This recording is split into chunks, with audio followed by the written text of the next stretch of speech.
Ça me fait plaisir aujourd'hui de vous présenter Respiro. Respiro est une idée innovatrice à l'ordre professionnel qu'on a eue il y a 2 ans et demi. L'origine de ça, c'est principalement suite à des conversations avec les inhalothérapeutes à travers les congrès, notre service d'inspection également. On remarquait certainement le désir des inhalothérapeutes d'en connaître davantage sur la ventilation. Donc, à partir de ça, l'idée est venue de développer le jeu Respiro. Donc, en tant que tel, aussi simple, l'idée est venue de voir des gens sur leur téléphone à jouer à des jeux, que ce soit aussi ludiques que Candy Crush ou... Puis moi, je me suis dit, ça serait le fun de trouver de quoi qui va intéresser les inhalothérapeutes, qui va être amusant, mais surtout à travers lequel ils vont apprendre des nouvelles choses. Donc, que ce soit de développer des compétences en assistance ventilatoire ou même d'exercer nos compétences en assistance ventilatoire. Donc, l'idée part vraiment de là.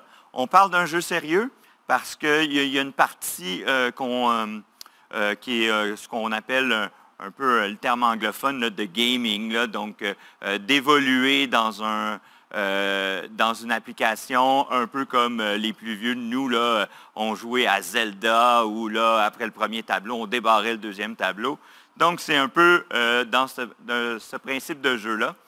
Donc, Respiro, c'est une application qui va être dans laquelle on a développé un environnement 3D réaliste dans lequel vous allez devoir intervenir pour solutionner des situations cliniques là, nécessairement simulées pour optimiser l'assistance ventilatoire chez ces patients-là.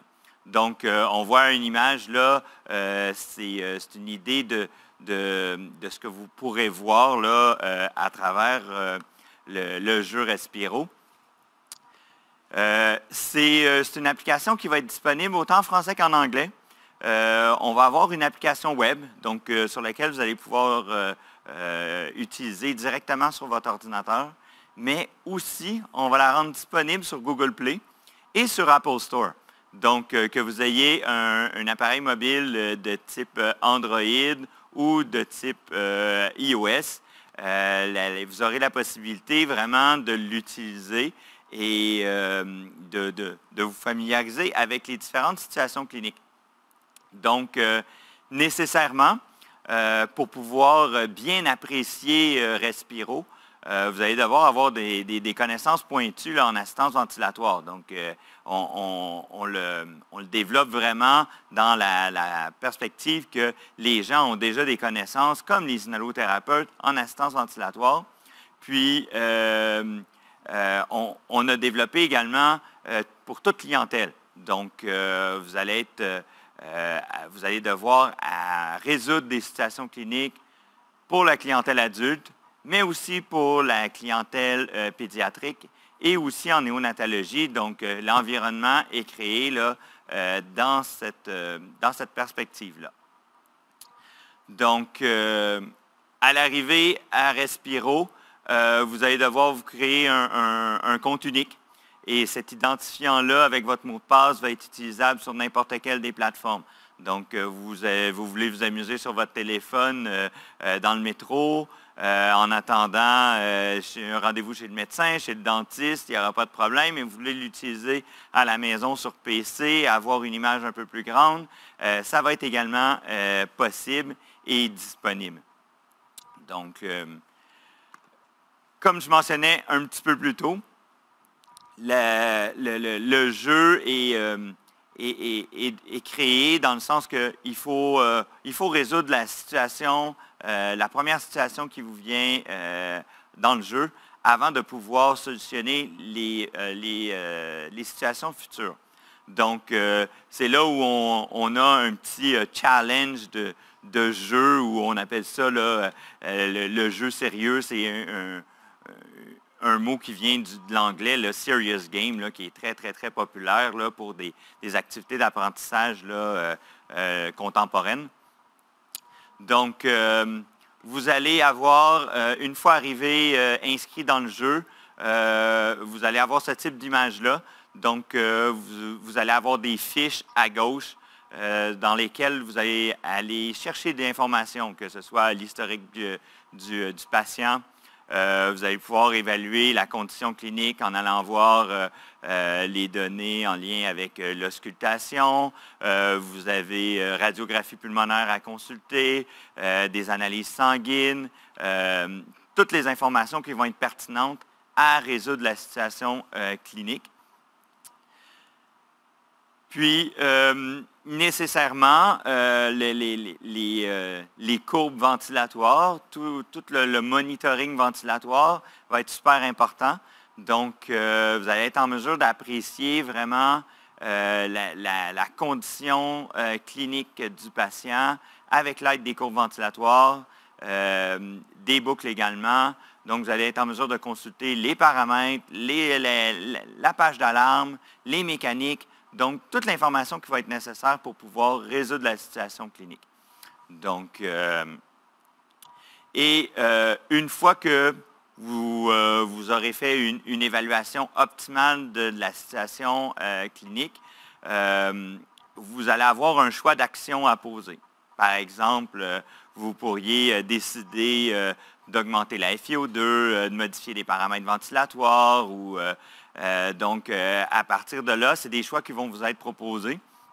Et une fois ce choix-là fait, vous allez être en mesure d'aller apprécier les changements de ce choix-là. Donc, du moment où vous modifiez, par exemple, la fréquence ou le volume courant, vous allez être en mesure de retourner voir les pages du respirateur, d'être en mesure de constater, OK, bon, ben, en diminuant, en augmentation mon volume, j'ai des changements qui sont là. Et être en mesure d'apprécier, à savoir, est-ce que c'était le bon choix d'action? Est-ce que c'était la bonne intervention à faire à ce moment-là?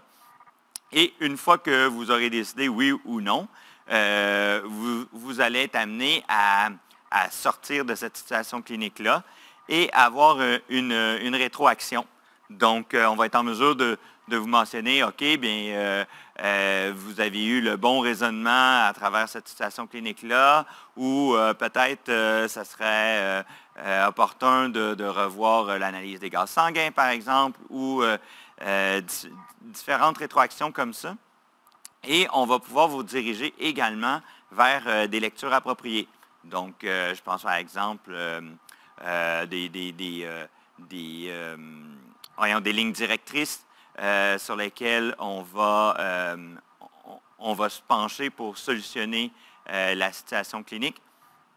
Donc, à ce moment-là, vous êtes en mesure d'être dirigé pour aller faire les lectures nécessaires pour bien comprendre la situation clinique. Donc, comme j'ai mentionné précédemment, là, du moment où la situation clinique est solutionnée de façon optimale, bien, vous allez être dirigé automatiquement à résoudre la prochaine situation clinique. Donc, pour la première phase du projet, dans la première livraison, il faut s'attendre à avoir une quinzaine de cas cliniques là, qui vont être déjà prêts à être utilisés. Donc, nécessairement, on va être en mesure de pouvoir assurer un certain suivi et on va pouvoir reconnaître également des heures de formation continue. Donc, on reconnaît le fait qu'en solutionnant des situations cliniques comme celle-là, vous allez apprendre des choses, c'est certain. J'en connais pas beaucoup là, qui sont des inhalothérapeutes là, qui connaissent absolument tout de la ventilation. Donc, vous allez faire des apprentissages là-dedans et le PIC va supporter en reconnaissant des heures de formation continue avec la résolution de situations cliniques du jeu Respiro.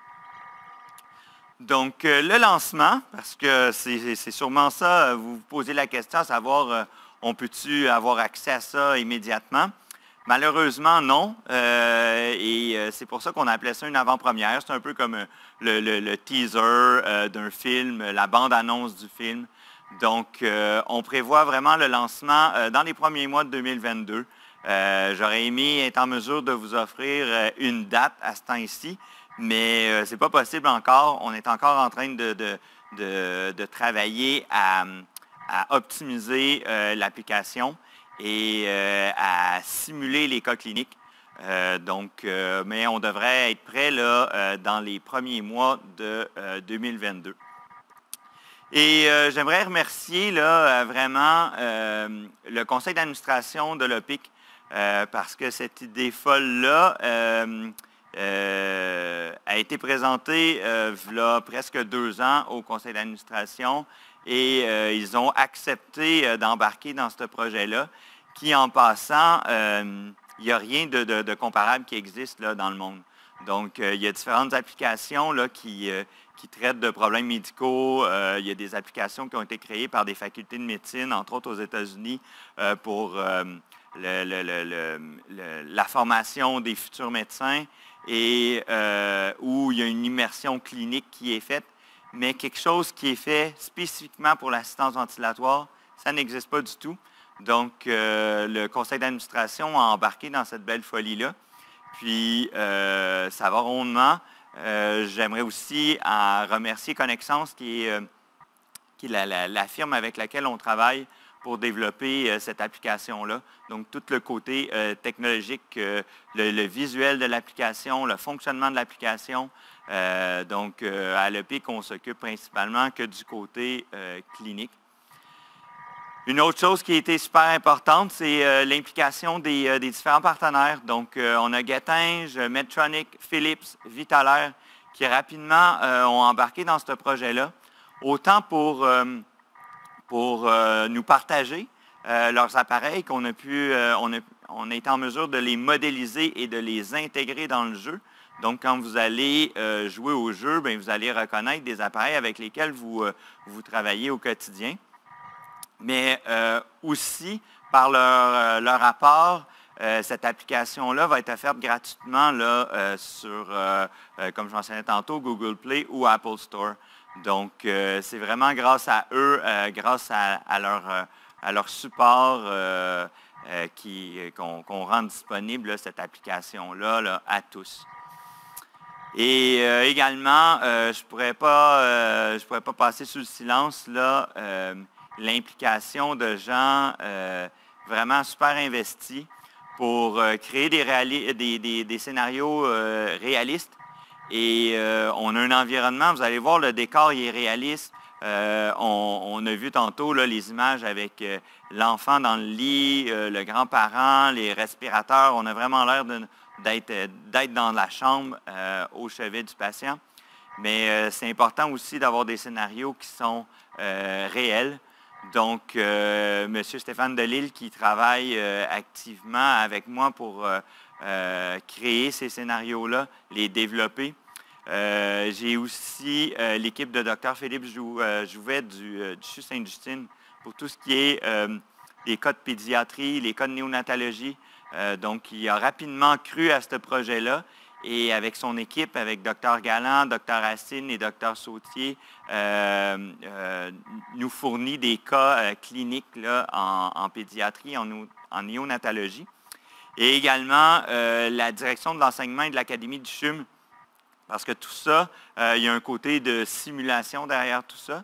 Donc, on a l'opportunité de travailler dans les laboratoires de simulation du Centre de recherche du CHUM et de pouvoir utiliser tout leur équipement pour pouvoir simuler les situations cliniques et être en mesure de simuler la synchronie dans un scénario X. Donc, c'est très, très, très précieux pour nous. Donc, c'est ça. Respiro va être disponible quelque part au début de 2022. Je vous invite à surveiller nos annonces, que ce soit sur notre site web, les infolettes, les médias sociaux, pour en connaître la date de lancement officielle de l'application